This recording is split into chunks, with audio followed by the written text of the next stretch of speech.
হরিনামপুর বাজার আগুন লাগে। সুমনের দোকান, অলির দোকান একবারে শেষ। অলিভের দোকানের ভিতরে যে সাইকেলগুলো আছিল এবং কি সুমন হদ্দার হেন্দি আবার আরও তিন চারজন যে ডালায় সর্দারি করে এরা মাল রাখছে। মাসুদ এবং কি সুমন আরেকজন আছে রহমান, এদের মালগুলো এখানে রাখা হয়েছে। আর মালগুলো একবার জ্বলি বসে গেছে।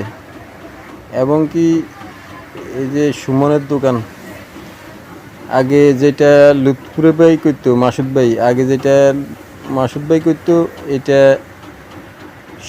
একবারে জ্বলি পুরাটা বসে গেছে। এই যে রাতের 1:30টার পরে আগুনটা লাগছে।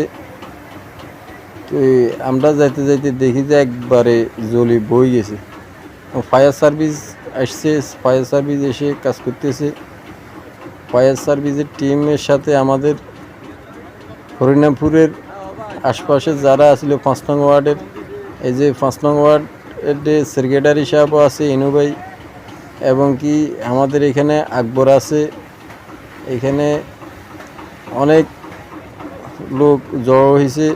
আল্লাহ তাআলা শুকর, না হলে সবাই যদি এখানে উপস্থিত না হইতো তাহলে আমার মনে হয় এই সিরিয়ালে যে বাজারে যে দোকানগুলো আছে সমস্ত দোকানগুলো একবারে জ্বলে বসে যেত। তো আল্লাহ শুকর, ফায়ার সার্ভিসটাও ঠিকমতো সময় মতো আসার কারণে আর আল্লাহ তাআলাও হেফাজত করছে। যে এই পাশের যে দোকান যেগুলো ছিল, এই মার্কেটটা হয়েছে রাসেল বাইগু মার্কেট। এই যে কাজী রাসেল যারে বলে, কাজী রাসেলের মার্কেট, নোয়াখালী হরিনারামপুর। এই যে এখনও ভিতরে খুব ভয়াবহ অবস্থা, এখনও ভিতরে আগুন জ্বলতেছে। ফায়ার সার্ভিসের টিম এখনও চেষ্টা করতেছে আগুন নিবানোর জন্য। এইখানে সাথে আমাদের নৌকারাও আছে।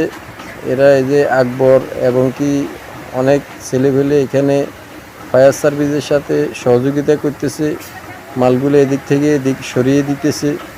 এবং কি সবাই আফসোস করতেছে আর আল্লাহর কাছে দোয়া করতেছে আল্লাহ তাআলা যেন হেফাজত করে। তো আসলে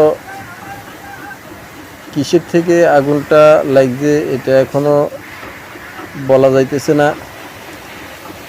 কেউ বলতেছে ইলেকট্রিক শর্টের কারণে, কেউ বলতেছে